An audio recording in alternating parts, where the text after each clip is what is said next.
Today we're going to talk to you about how you choose inventory for your home staging business. And where you get it. Yeah, because you need to know where to get it too. This is true. All right, so where do we start, Erin? Let's think about when we were starting our home staging business. How did we choose and figure out where we were going to get our inventory from? So we had to start by knowing your geographic location, knowing your market. Where do you live? Let's talk about the physical characteristics of where you live and how that affects your staging business. Yeah. Right? Think about the space that you're in. You know, are you in a community that's primarily retirees? Are you in a community that's, more young families? Are you in the mountains where there's snow on the ground 8 months out of the year? Are you in a coastal community like we are? Is it an urban area, where people don't really have cars but use public transportation? All of these things really play into the kinds of environments that you're looking to create in your home staging. So the idea, I guess, is to really know your buyers and know your buyer's market, right? Yes. Yep. Know what's working in your community. And what's selling. Okay, so you can do that by looking at the MLS, looking at listings that get your attention, looking at what sort of aesthetic is being used and what's going to make the most sense for you to fit the pieces of your business into your market. Yeah, and if you're not sure, go to some open houses. Start looking around. Go look at staged open houses. See what you like, evaluate the situation, see what you think. Do you think something is working? How would you improve upon a stage? Get out there and do a little, literal research. Right. Check out what's working and what's not working and start taking notes, right? Learn from the stagers around you. See what aesthetic is working and what's fitting in that environment. Yeah. And then choose your style. Choose not necessarily your personal style, but make a decision about your business and what kind of brand you want to present to your community. Yeah. It's not so much about what you love. That's important because that's going to inform the plan that you put together for a house and your expertise and your personal tastes influence what you do. But totally just forgot what I was going to say. I had a point. But it's not about you, right? It's not about you. It's not about your right. It's not about your personal taste, right? Because my house is very eclectic and very colorful and kind of wild, but that doesn't work for us in the staging market. And the reason why is because we need to be able to create a look that's going to work in any house that we are given the opportunity to stage. Yeah. Right? It's got to work in every house, and it's got to appeal to the broadest number of potential buyers. So you may love it, but you got to think about all the other people out there. You're designing something that actually feels even a little more generic is not the word I'm looking for, but broad and wide mass appeal. Think mass appeal. Right? Mass appeal, right? Is it appropriate for you to use kind of the mid-century mod look for your staging business? And there are some communities out there where that is the hot deal. Yeah. Some people really love that, and if you have access to those materials and that is an aesthetic that you feel comfortable with and you feel like you can get creative and that you can make work time and time and time again, that's it for you. Or are you more bohemian? Yes. She is. I am. But interestingly enough, that plays very, very little into the staging work that we do. Again, that's my personal taste, but it doesn't translate that well to our broad market. Where Erin and I live and where we do our work. Right. So exactly. Yeah. Are you in a big city where you need a contemporary, like super clean lines and like minimal, accessories? Or are you in a community like us? We're in a coastal community, so we do a lot of, beach scenes and that, that coastal vibe, the blues and the sand colors, and we are targeting the market that works where we live. Right. And that's not necessarily our personal preferences. Yeah.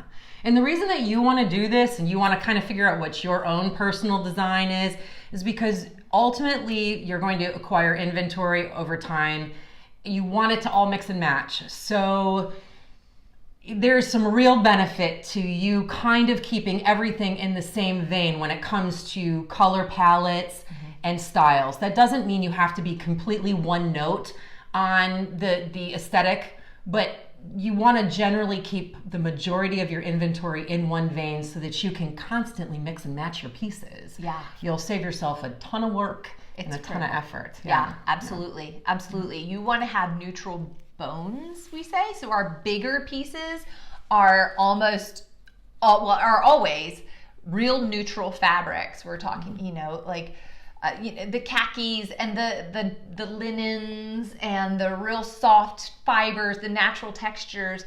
Those pieces mix and match really well, and they work in any house that we have to stage. Yep. And we can mix and match our inventory, so we're never limited by, this is, like for us, we have the coastal aesthetic. So we don't have this is our mid-century mod sofa, and it's not going to work with these end tables because they are, more traditional. We keep things in the same vein, so we know that we can make this sofa work with any of the end tables we have in our inventory. Right. Or any of the coffee tables work with the end tables. And that just makes our job so much easier. Mix and match. Mix and match. Mix and match. And on that note, another thing that we are really looking at when we're trying to think about how we choose our inventory. What's available? What's available to you? You got to think about what's available to you. This is actually a pretty big topic. Yeah. What are your thoughts on that? Okay, so, you want to start by finding, the manufacturers or the local resources that are available to you that fit the aesthetic that you're going for, right? You're ultimately creating your brand, that the way that people are going to recognize you. So say you're going for a more, mid-century look. Where would you start sourcing those items online? Would you go to something like allmodern.com or other mid-century lines, right? Mm-hmm. So find those pieces, find the pieces that you like, and source those manufacturers directly. And when you go to their websites, usually you scroll down to the very bottom and you look for to the trade and you apply for a trade account. That's how you get wholesale pricing as a business. You guys ask us this question all the time. How do I find trade accounts? How do I know where to set up trade accounts? Google search furniture that you like. Find something that speaks to your aesthetic.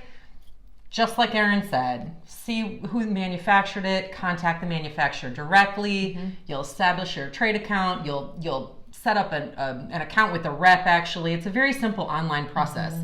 Mm-hmm. And you can give some thought to who you want to set up accounts with. Maybe you find 3 different manufacturers that you really like. See who's offering you the best deal. Yeah. They're not all the same. Some offer bigger percentages than others. Mm-hmm. Some offer no discounts at all. Yeah. So research. Right. Do some research. So some of the things that you need to look for are the availability. How quickly are these manufacturers going to be able to get these items to you? The furniture industry has been a mess with the whole COVID shutdown thing.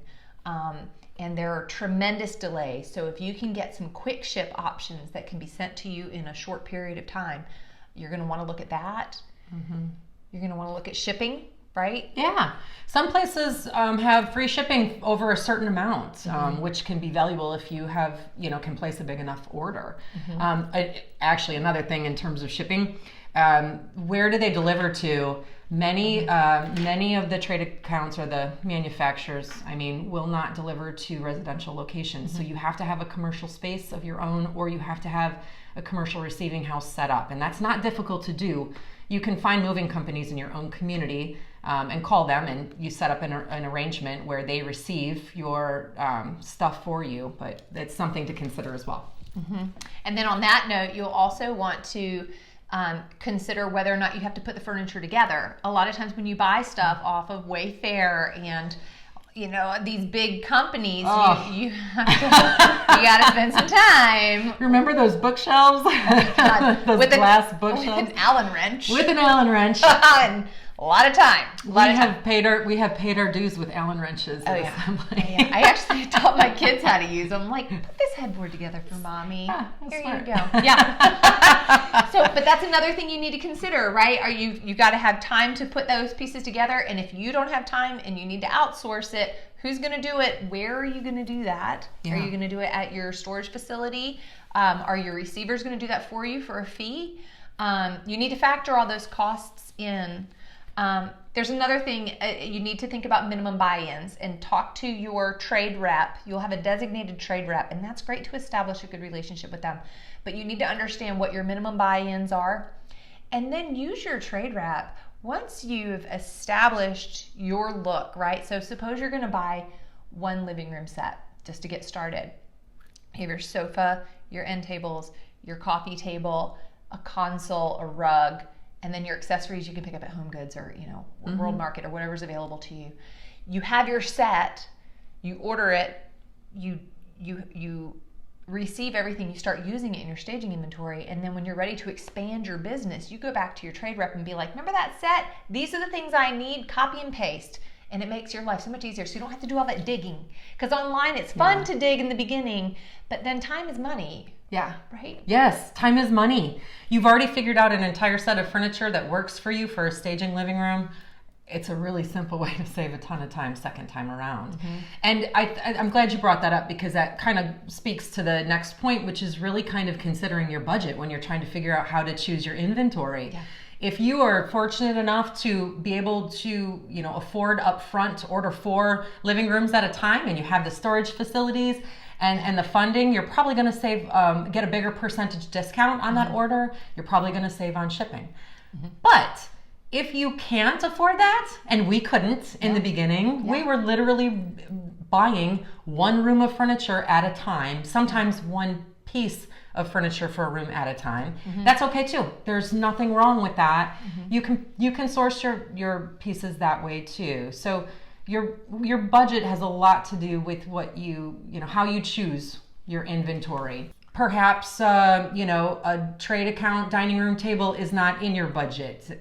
Could you consider a repurposed dining table from a resale store or from Marketplace? There are a lot of options. Aaron and I have done all of these, right? We've done all of these things. We've done every bit of it. Yeah. Yep. And one other thing you can do is ask for additional discounts. When you're buying from these huge manufacturers, or if you're placing a really big order, there's nothing wrong with asking. I mean, they can tell you no, but again, it's all about, kind of maximizing your initial budget so that you can get the pieces you need. And then you do your first installation. Say you spend $2,000 on your first living room set, and you do your first installation. I know pricing varies. It's based on a whole lot of variables, and we can help you with that pricing. Guys, if you'll click on the link below and jump on our email list, we have programs available where we can help you establish your pricing. We can do one-on-one mentorships where we can talk to you and help you problem solve any issue that arises in your staging business. We love doing those, actually. Yeah. And for those of you that are mentoring with us right now, thank you. We love working with you guys, and we look forward to your calls. Yes, and we love seeing your successes, you guys. So, please share with us. Jump on our Instagram. Follow us on Instagram, and when we see that you're on there, we're going to look at your stuff too. And we love seeing what you guys are doing. So stay in touch. If you have any questions for us, in addition to what we've talked about today in terms of choosing your own inventory, give us a holler. Leave them in the comments below, send us an email. You know how to reach us.